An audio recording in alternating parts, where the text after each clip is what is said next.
Olá, pessoal. Boa noite. Eu sou a Joelane Carvalho e o título da minha palestra é Biomaterial utilizado para sistema de liberação controlada de fármacos. Bom, atualmente tem, tem tido um grande interesse pelo desenvolvimento e aplicações de materiais na área biomédica, né? Ou seja, tem motivado um grande número de estudos e pesquisas. E dentre esses materiais pesquisados, encontram-se os materiais cerâmicos, os materiais metálicos, os plásticos, os polímeros, os compósitos, os vidros, as cerâmicas vítreas, entre outros. E cada um destes biomateriais, como comumente são chamados, né, eles apresentam características que as tornam adequado para o uso em determinadas regiões no organismo. Então, o que vem a ser biomateriais? O biomaterial, de acordo com a Conferência, né, de Consenso em Biomateriais da Sociedade Europeia de Biomateriais, que ocorreu em Chester, na Inglaterra, é dado como toda substância, né, com exceção de drogas, ou combinação de substâncias de origem sintética ou natural, que durante um período de tempo indeterminado é empregado como todo ou parte integrante de um sistema para tratamento, ampliação ou substituição de quaisquer tecidos, órgãos ou funções corporais. Então, os biomateriais, né, eles são amplamente definidos como materiais naturais ou sintéticos, né, que encontram aplicação entre um vasto espectro de implantes médicos, dentários, né, utilizados para prótese, aparelhos de sistema que estarão em contato com o sistema biológico, né, ou seja, em contato com o tecido vivo.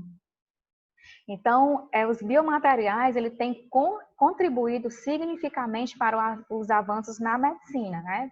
Tais materiais como os materiais cerâmicos, os metálicos, os polímeros, né? Então, esses constituem, né, como biomateriais e podem ser utilizados em implante, dispositivos médicos, né, suporte tecidual. Além disso, são utilizados como sistema de liberação controlada. Então, para que um material, né, ele seja um biomaterial, ele seja utilizado, né, no organismo, no tecido biológico, ele precisa ser biocompatível, né, que é a capacidade que o material tem de não sofrer rejeição ao sistema biológico, e biofuncional, né, ou seja, apresentar características adequadas para ser utilizado no sistema biológico.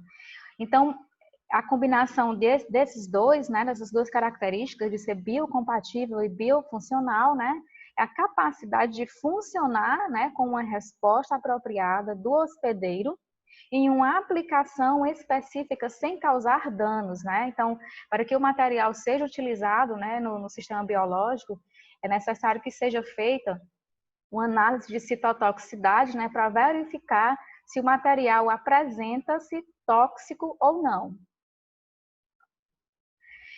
Os biomateriais, eles podem ser classificados, né, de acordo com a origem biológica, né? Eles podem ser classificados como biotoleráveis.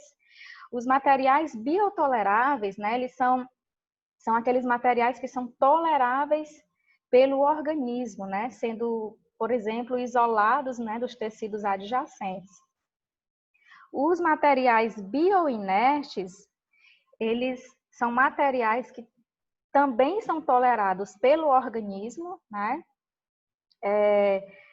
No entanto, ele não libera nenhum tipo de componente ou mais, ou seja, ele o faz em quantidades mínimas, ou seja, ele apresenta uma resposta, né, fagocitária.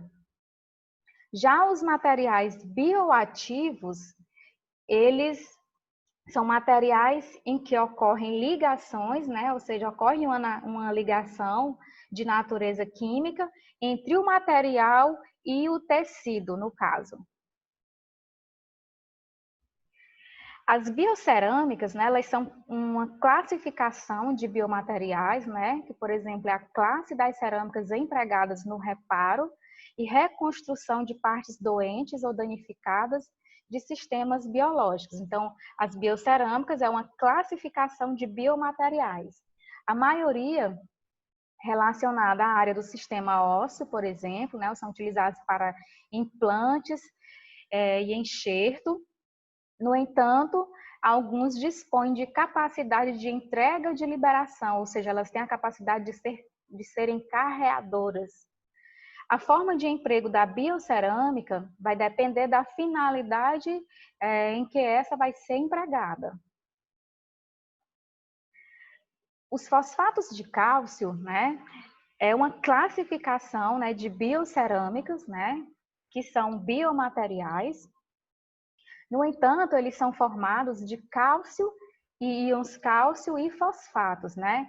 Esses fosfatos de cálcio, eles são classificados a partir da razão molar, né, entre os átomos de cálcio e fósforo, né? E elas são classificadas pela sua razão cálcio e fósforo. Elas podem ser sintetizadas por precipitação a partir de soluções que contenham íons de cálcio e fosfato, sob condições alcalinas ou ácidas. A tabela 1 apresenta a classificação, né, dos fosfatos de cálcio, segundo a razão cálcio e fósforo. Então, o material ele é sintetizado, né? A partir daí são feitas caracterizações, né, de fração de raio-x, fluorescência de raio-x, para verificar, através dos resultados, essa relação entre cálcio e fósforo, para poder fazer a classificação da biocerâmica, no caso, o fosfato de cálcio. Então, quando essa razão cálcio e fósforo for 2, ela é classificada como fosfato tetracálcico. Quando é 1,7, ela é classificada como hidroxiapatita. 1,5, ela pode ser tanto fosfato tricálcico quanto os fosfato de cálcio amorfo, aí vai depender da estrutura cristalina que o material apresentar. 1,33, fosfato octacálcico, e assim sucessivamente, né? Quando apresentar 0,5, o material está classificado como metafosfato de cálcio. Então, durante a sintetização do material, é realizado técnicas de caracterização e através dessa razão cálcio e fósforo que conseguimos caracterizar o material, no caso, o fosfato de cálcio.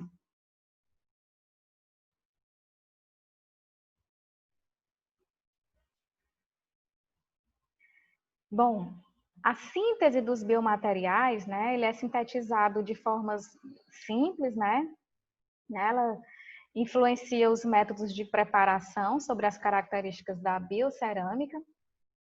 Então, o grande número de trabalhos relacionados, né, no caso com rotas de síntese de biomateriais, tem se mostrado grande influência, né, sobre as propriedades das biocerâmicas. Então, as propriedades das biocerâmicas vai depender da sintetização.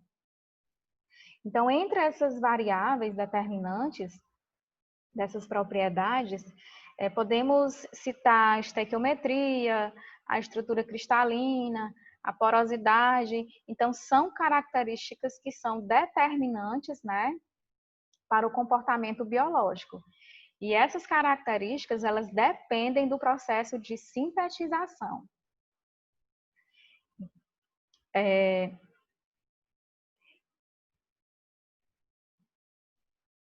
Primeiramente, o preparo de uma biocerâmica, ela envolve 3 etapas fundamentais. Um é o preparo do pó, seguido de uma secagem parcial e, por fim, uma sinterização em altas temperaturas. A síntese de fosfato de cálcio, né, ela tem sido relatada por vários métodos, né, que podem ser por precipitações em soluções aquosas, podem ser por reações no estado sólido, né? Que é um método bastante tradicional, que a partir de partículas sólidas, em que elas geram um produto, né? Por um mecanismo fundamentado na difusão. No caso, para fosfato de cálcio, o processo ele envolve uma temperatura acima de 950 graus Celsius, né, em que ela é realizada através de uma mistura homogênea, né, entre os compostos de cálcio e fósforo. É um método bastante simples e apresenta só, no entanto, ela apresenta algumas desvantagens, como o tamanho e a morfologia, que muitas vezes elas apresentam-se não uniforme. E também durante esses processos de síntese, ela pode ocorrer a perda da estequiometria, e aí você não consegue obter a razão cálcio-fósforo adequada para o material que você deseja se obter. Também ela é sintetizada através de métodos hidrotérmicos, processo sol-gel, que é um processo bastante simples, é um método bastante utilizado por ela ser uma técnica flexível e bastante promissora, né? No caso, utilizam-se baixas temperaturas e o produto final, né, apresenta-se elevado grau de pureza. Então, o método sol-gel ainda é um método bastante utilizado. Então, após a síntese, as partículas do pó elas são moldadas na forma desejada por compactação a altas pressões ou umectação do pó e, posteriormente, submetido à sinterização a temperaturas elevadas. Então, o aquecimento do material a altas temperaturas leva à fusão, né, das partículas, fazendo com que elas se aglomerem e formem um bloco sólido e denso. A porosidade, né, a gente sabe que a porosidade ela é muito importante para os biomateriais, né, principalmente no que diz respeito à biocompatibilidade, né, ou seja, ele leva à melhor integração entre o tecido vivo e o implante, né? Já que o material ele precisa ter essa interação, né? Por exemplo, entre o material e o tecido, né? Ou então, nesse caso, ele favorece o crescimento do tecido através do material. As biocerâmicas, com poro na ordem de alguns micro, é uma dimensão pouco interessante para os materiais utilizados em implantes ósseos. Então, a porosidade ela é um fator extremamente importante. E tudo isso, né, a porosidade ela é determinada a partir, né, do processo de sintetização.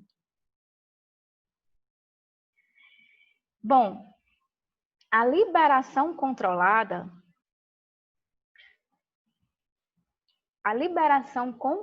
de fármacos, né,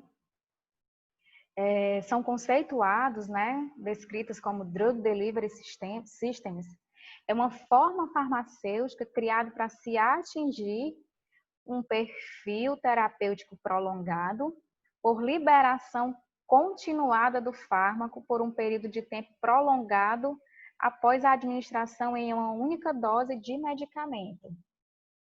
Então, a tecnologia de liberação controlada de fármacos, ela representa, né, uma fronteira da ciência na qual envolve diferentes aspectos, podemos dizer, multidisciplinares, né, e que pode contribuir bastante para o avanço da saúde humana. Então, o sistema de liberação controlada, ele trata da liberação do princípio ativo, independente de fatores externos e com uma cinética bem estabelecida. Então, eles oferecem inúmeras vantagens quando comparada a outros de dosagem convencional. Então, o sistema de liberação controlada, ele carrega, né, o medicamento para o sítio-alvo. Você ingere um medicamento, né? Geralmente, esses medicamentos eles têm reações adversas, né? E no caso do sistema de liberação, né? No caso, um biomaterial, ele funciona como um carreador, né? Nesse caso, ele vai levar o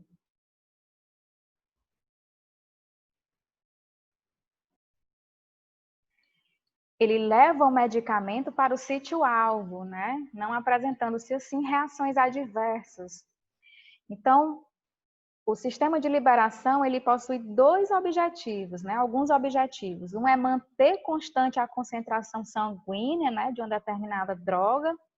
No caso, ele vai assegurar uma biocompatibilidade, certo? Reduzindo, assim, os efeitos colaterais. E os sistemas, no caso, comparado aos sistemas convencionais, eles oferecem uma grande vantagem de manter a concentração do fármaco constante, né, numa determinada faixa terapêutica por um período prolongado, né, utilizando-se apenas uma dosagem, né, como a gente pode observar no esquema do perfil de liberação, né? Nós temos aqui o perfil de liberação, um comparativo, né?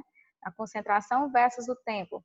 Nós temos aqui o de liberação controlada apenas com uma única dosagem, ele mantém, né, a concentração constante em uma determinada faixa terapêutica, né?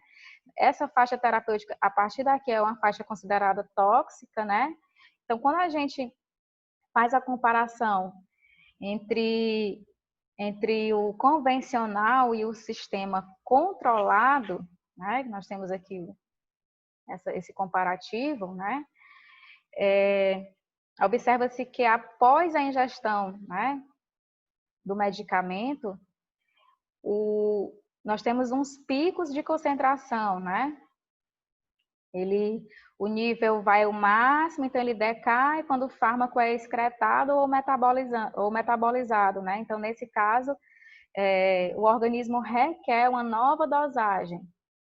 Aí ingere uma nova dosagem, aí ele tem um pico máximo de concentração e decai, né? Já que tais fármacos têm uma faixa terapêutica que acima da qual é tóxico, né, e abaixo ela é ineficaz, as oscilações desses níveis de concentração podem causar esses períodos, né, que são considerados alternantes.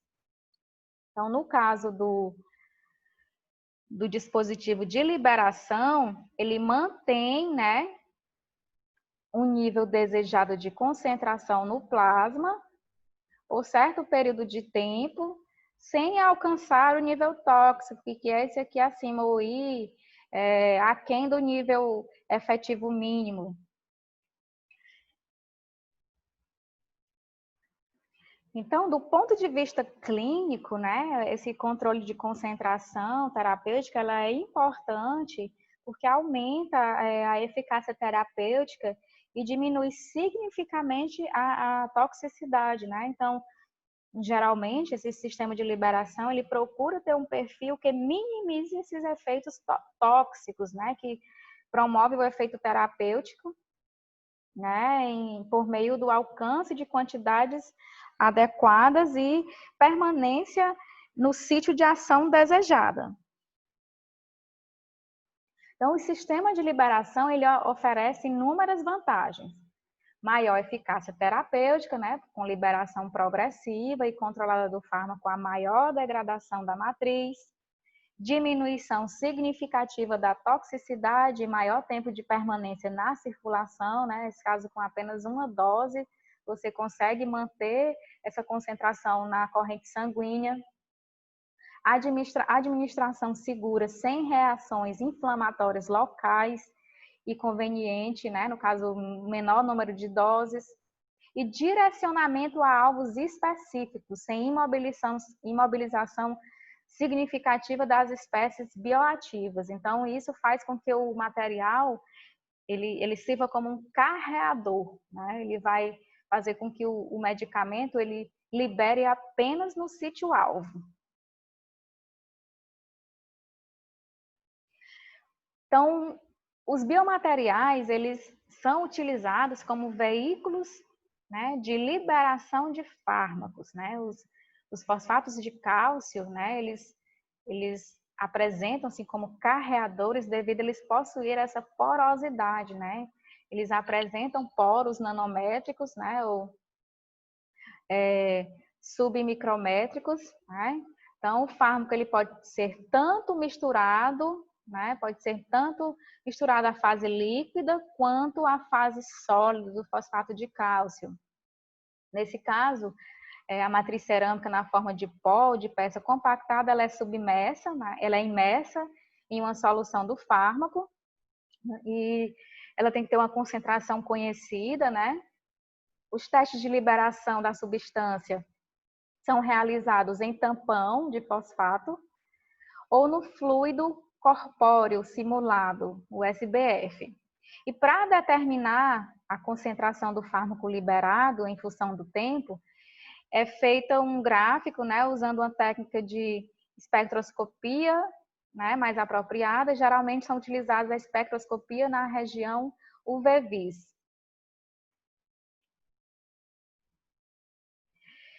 Vários fatores influenciam a liberação do fármaco. Então, por exemplo, a estrutura, o tipo de interação existente entre o fármaco e a matriz, o mecanismo de degradação do fosfato de cálcio. O mecanismo de liberação do medicamento, né, ele pode ser classificado em 3 dispositivos distintos. Primeiro, dispositivo controlado por difusão, geralmente os fosfatos de cálcio, a maioria da liberação, ela é controlada por difusão, né? Nesse caso, o fármaco ele é incorporado a uma matriz, nessa caso ela é não biodegradável, né? E a cinética de liberação vai depender somente do processo físico de difusão do fármaco para o exterior da membrana ou da matriz. Dispositivo controlado por processos químicos. Então, nesse caso, a matriz ela é biodegradável e a cinética de liberação do fármaco ela vai depender da degradação da matriz. Nesse caso, por exemplo, esses dispositivos eles compreendem as nanoféras ou nanocápsulas poliméricas que vai englobar o fármaco em seu interior. Então, a gente chama, né, de dispositivos controlados por processos químicos por processos de erosão ou homose, né? Nesse caso, ele vai haver a liberação do princípio ativo. Geralmente, os dispositivos controlados por processos químicos são materiais poliméricos, como, por exemplo, a quitosana, a celulose, o colágeno. E também os dispositivos controlados. Então, no caso dos dispositivos controlados externamente, né, ou magneticamente, as nanopartículas magnéticas, né, obtidas, elas são separadas magneticamente, né, para, no caso, o tecido ou o órgão desejado no corpo, através de um campo magnético externo. Então, vários modelos, né, explicam a cinética de liberação. Existem vários modelos, existe o modelo de Higuchi, existem os modelos, são modelos matemáticos, né, que explicam a cinética de liberação. Existem os modelos de Corsemaier, Peplis.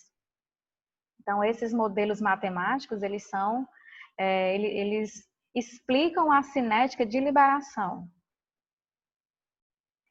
Em se tratando de um trabalho, né, de biomateriais como veículos de liberação de fármaco,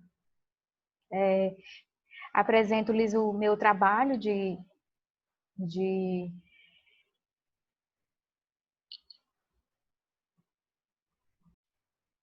Então, meu trabalho de doutorado, né, foi a produção de compostos de hidroxiapatita, alumina, utilizado como sistema de liberação de ampicilina. Então, nesse caso, eu busquei, né, a produção de hidroxiapatita, né, por ela ter sido bastante investigada, né, por ser uma matriz eficaz para liberação controlada, né, devido à sua semelhança, né, com o tecido ósseo, né, ela apresenta uma biocompatibilidade. Então, a hidroxiapatita, ela é um fosfato de cálcio, né? Com razão cálcio e fósforo 1,67. No caso, eu sintetizei pelo método sol-gel, por ser um método simples, né? Onde apresenta-se, onde usa uma temperatura não muito elevada, né? Ela é uma técnica bastante promissora. E também por favorecer, né, uma hidroxiapatita de alta pureza, né? Então, utilizei composições, né, de alumina. No caso, a alumina ela é um biomaterial também e tem sido amplamente investigado como um agente de reforço para a hidroxiapatita. E sua utilização, nesse caso, ela foi principalmente para visar a melhoria na resistência mecânica da hidroxiapatita. Então, realizamos testes in vitro, né? E fizemos composições de 5, 15 e 30% de alumina, e dentre várias análises, né? Nós analisamos tanto a citotoxicidade para verificar se o material era tóxico ou não, e uma das análises foi verificar a resistência mecânica do compósito, né? O compósito hidroxiapatita à alumina. Então, através da resistência à compressão diametral, né, que realizamos nessas composições, né, nesses compostos hidroxiapatita à alumina, observamos que o maior valor, né, o maior valor de resistência mecânica encontrado foi no compósito com 15%. Então, comparando-se com a literatura, né, foi um valor de 8,4 megapascal, e esse valor, né, desse compósito, ele, de acordo com a literatura, ele encontra-se dentro de um intervalo, né, para o tecido, para o osso esponjoso. Então, nós escolhemos esse percentual, né, para utilizarmos como um carreador para o nosso antibiótico. Então, realizamos testes in vitro no material. Então, os testes de liberação ele foi realizado in vitro, e o fármaco escolhido para o trabalho foi a ampicilina, né, que é um antibiótico bastante utilizado, né, ele é bastante utilizado no tratamento de osteomielite, né, que é uma inflamação dos ossos. Então, a ampicilina, né, quando essa doença ela é diagnosticada precocemente, então ela é tratada com esse medicamento. No entanto, a ampicilina ela apresenta várias reações adversas, né, ao organismo. É diarreia, é febre, então tem uma série de reações. Então, a escolha do medicamento, né, é náusea, vômito, né, e então a escolha do medicamento foi em virtude, né, da utilização no tratamento da osteomielite, né.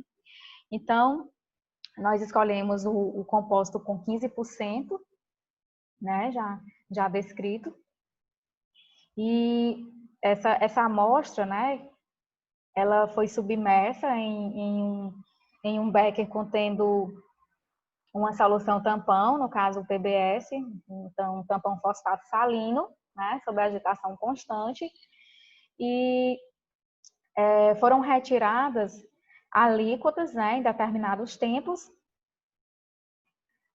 E para estimular, nesse caso, a quantidade de ampicilina liberada, foi medido, né, a absorvância, utilizando um espectrosfotômetro de UV visível.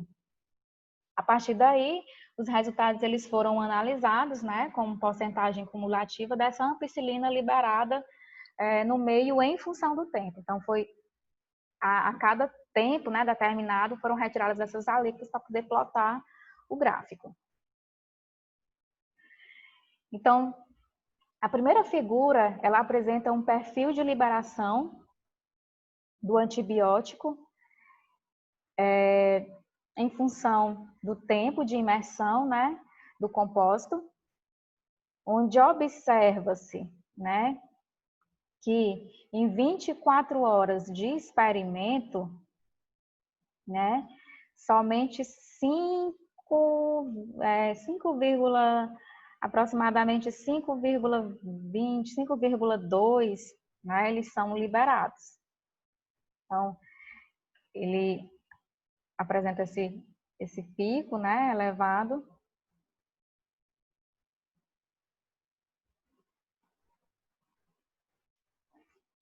Então, o que a gente pode observar? É que a amostra, ela libera uma maior quantidade de fármaco por unidade de tempo. Por exemplo, aqui, de 0 a 5 horas, né? Por exemplo. Então, ele liberou a maior quantidade, né? Nos primeiros tempos, né? É como se o fármaco ele tivesse só ali dissolvido, né, na superfície do compósito.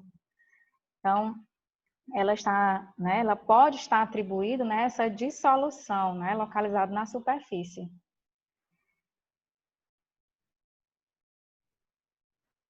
O que pode se concluir, né, através desse gráfico, né, é que como foi utilizado a alumina, né, foi utilizado a alumina, né, para melhorar a resistência mecânica do compósito, né, a alumina através dos resultados de microscopia eletrônica de varredura, ela fechou os poros da hidroxiapatita, né? Ou seja, ela diminuiu a porosidade, né? Por uma simples questão geométrica, né? Então, houve uma dificuldade dessa difusão no fármaco, né? Ao longo dos espaços vazios. Como a alumina ela fechou os espaços vazios que existiam na hidroxiapatita, a ampicilina ficou apenas ali difundido apenas na superfície. E aí fez com que nos primeiros momentos, né, de liberação, o material liberasse essa maior quantidade, né, no início.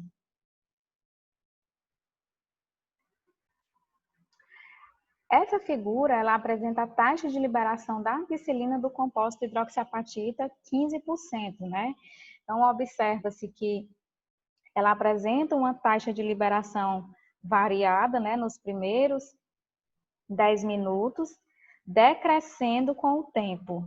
Né? A gente observa que ela está decrescendo com o tempo e já era de se esperar, né? Porque a quantidade de droga ela vai diminuindo, né, com o tempo. E nesse caso, essa variação, né, de alterações, que ela decresceu, aumentou um pouquinho, né? Ela decresceu de novo. Então, essa variação, né, nessa taxa de liberação, ela pode ser proporcional à concentração de alumina, né, na superfície. Na verdade, a ampicilina ela ficou apenas na superfície, né, do compósito. Então, de acordo com a literatura, esse perfil ela é observado para matrizes mesoporosas, né? E nesse caso, grande quantidade de fármaco ela é liberada rapidamente no início, né? Seguido por uma taxa de liberação mais lenta. Ela decaiu aqui, ficou mais lenta, ficou constante. E esse tipo de perfil, né? Ela pode ser muito útil quando exige uma dose inicial alta, no caso, quando se querem, né, uma dose inicial alta, por exemplo, para combater infecções ou inflamações, né, requer uma dose inicial do medicamento elevada. Então, esse perfil, né, ele pode ser indicado, pode ser útil.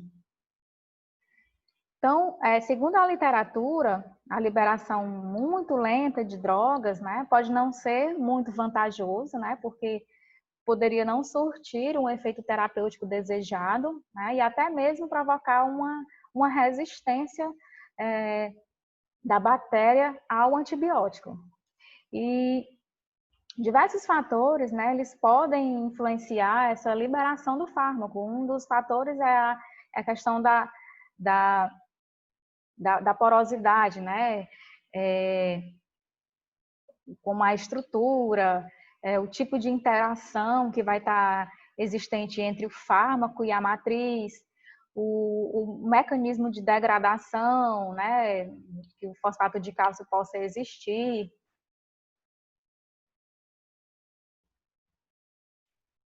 Então, através desses resultados, né, do experimento da liberação da ampicilina, utilizando esse compósito, ele mostrou uma liberação rápida, né, nas primeiras horas. Nesse caso, ele obedece um modelo matemático, né, que eu não citei, mas é um modelo matemático do tipo Rigut, né, que é um mecanismo por difusão, controlado por difusão, né, nesse intervalo de tempo. E esse tipo de mecanismo, ele apresenta uma vantagem, né, que é desse tipo de liberação, né, porque ele impede uma concentração muito baixa do fármaco no sítio de ação no começo do tratamento e, nesse caso, evita um efeito terapêutico ineficiente e até mesmo uma possível resistência bacteriana ao antibiótico, né? Então, esse estudo, né, mostrou que o estudo de liberação desse compósito, né, mostrou perfis, né, de liberações um pouco diferentes, né, e mostra que pode ser interessante porque permite que esses dispositivos de liberação possam ser destinados a aplicações clínicas diferentes, né, que necessitam de tempos distintos para o tratamento. Vários autores, né, sintetizaram biomateriais para ser utilizados como carreadores, né? Então, resultados semelhantes, né, foram feitos por Eltonami, né, que apresentou resultado satisfatório. Ele utilizou um sistema de TCP, né, tetrafosfato tricálcico, com antibiótico ampicilina, no qual o perfil ilustrou uma liberação de antibióticos por cerca de 36 horas. Silva, 2015, avaliou o teste de liberação do atenolol a partir dos dispositivos poliméricos, né, PLGA, em forma de mantas de nanofibra, né, tudo em solução PBS, apresentaram uma liberação entre 65% a 72% no fármaco em 24 dias de estudo. Olgaia e Peplis estudou compostos de hidroxiapatita colágeno em diferentes proporções, né, a fim de se obter melhor proporção para a incorporação de ciprofloxacina, e o ensaio de liberação de antibiótico foi bastante promissor, né, visto que mostrou uma liberação rápida nas primeiras horas de imersão. Então, esse foi muito semelhante ao meu trabalho. Fernandes, 2011, ele avaliou a hidroxiapatita mesoporosa em ensaios de liberação, e o perfil de liberação seguiu o modelo de Rigut, né, que é um mecanismo de difusão, com a liberação de 52% de um antibiótico, que é o Benzilpenicilina G, em um tempo de 41 horas.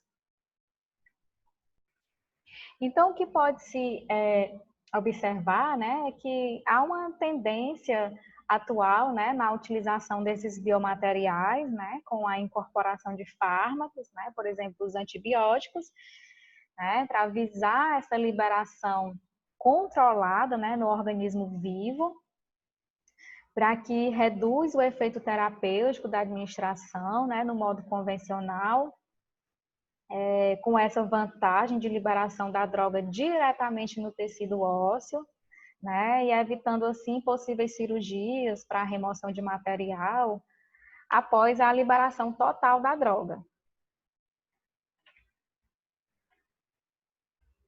Então, os fosfatos de cálcio, eles são bastante promissores, né, no que diz respeito à liberação, né, a serem carreadores, né, ou apresentar essa por serem, né, apresentarem-se biocompatíveis, né, materiais biocompatíveis, e as propriedades como porosidade. Então, o estudo sobre materiais porosos, né, ele abre as possibilidades de aplicações à nanociência, né, devido à estrutura e arranjo de poros, distribuição estreita, propriedades que são essenciais para aplicações fisiológicas. No experimento, né, que eu fiz, mostrou uma liberação rápida nas primeiras horas, né? A vantagem desse tipo de liberação é que pode impedir uma concentração muito baixa do fármaco no sítio de ação no começo do tratamento e evitando assim um efeito terapêutico ineficiente, até mesmo uma possível resistência bacteriana ao antibiótico. Como indicação, né, com esse trabalho, eu publiquei, né, na revista Sol Gel, um estudo in vitro, né, de liberação do composto de hidroxiapatita alumina, né, foi aceito, né, no novembro de 2018 e publicado no novembro de 2018. Aceito em novembro e publicado online em novembro. Obrigada.